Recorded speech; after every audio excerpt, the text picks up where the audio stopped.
സംസ്ഥാനത്ത് my police station പദ്ധതിക്ക് തുടക്കമായി. തിരുവനന്തപുരം പേരൂർക്കടയിൽ നടന്ന ചടങ്ങിൽ മുഖ്യമന്ത്രി വി.ഡി. സതീശൻ പദ്ധതി നാടിന് സമർപ്പിച്ചു.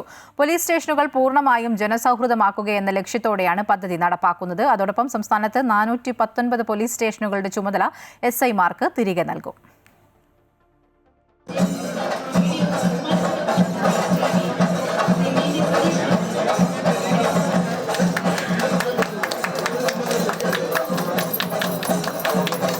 കാസർഗോഡ് മുതൽ തിരുവനന്തപുരം വരെ തൂഫാൻ പദ്ധതി ആഞ്ഞടിച്ചതുപോലെ മാതൃകാപരമായിരിക്കും മൈ പോലീസ് സ്റ്റേഷനുകളെന്ന് മുഖ്യമന്ത്രി വ്യക്തമാക്കി.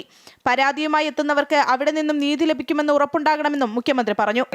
കഴിഞ്ഞ 75 ദിവസം കൊണ്ട് കാസർഗോഡ് മുതൽ തിരുവനന്തപുരം വരെ തൂഫാൻ ആഞ്ഞടിച്ചതുപോലെ മൈ പോലീസ് സ്റ്റേഷനുകൾ ഒരു പുതിയ സംസ്കാരമായി കേരളത്തിലെ ജനങ്ങളുടെ ഹൃദയത്തിൽ സ്ഥാനമുണ്ടാക്കാൻ, പോലീസിന് സ്ഥാനമുണ്ടാക്കാൻ പോകുന്ന ഒരു പുതിയ പദ്ധതിയായി തീരുമെന്ന്.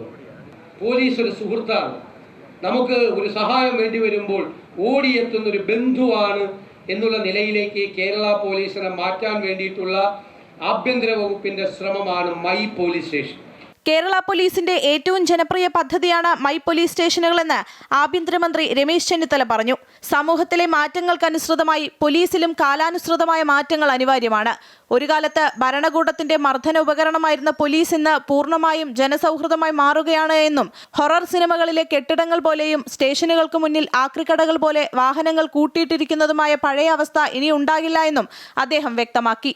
പോലീസ് സംവിധാനത്തെ ജനങ്ങളുമായി ചേർത്ത് നിർത്തുക, ജനാധിപത്യ വ്യവസ്ഥയിൽ ജനങ്ങളോടുള്ള ഉത്തരവാദിത്വം പൂർണ്ണമായി നിറവേറ്റുക, ഇതാണ് പോലീസിനെ കൊണ്ട് ജനങ്ങൾ ആഗ്രഹിക്കുന്നത്.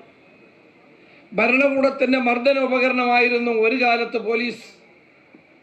ഇന്ന് ജനസേവകരായി ജനങ്ങൾക്ക് വേണ്ടി പ്രവർത്തിക്കുന്ന ജനങ്ങളുടെ പോലീസായി കേരള പോലീസ് മൈ പോലീസ് സ്റ്റേഷനിലൂടെ രൂപാന്തരപ്പെടുകയാണ്. പോലീസ് സ്റ്റേഷനുകളിലെ SHO ചുമതലകളിൽ വരുത്തുന്ന പരിഷ്കാരം നാളെ മുതൽ പ്രാബല്യത്തിൽ വരും. സംസ്ഥാനത്തെ 419 പോലീസ് സ്റ്റേഷനുകളിലെ SHO ചുമതല സബ് ഇൻസ്പെക്ടർമാർക്ക് തിരികെ നൽകും.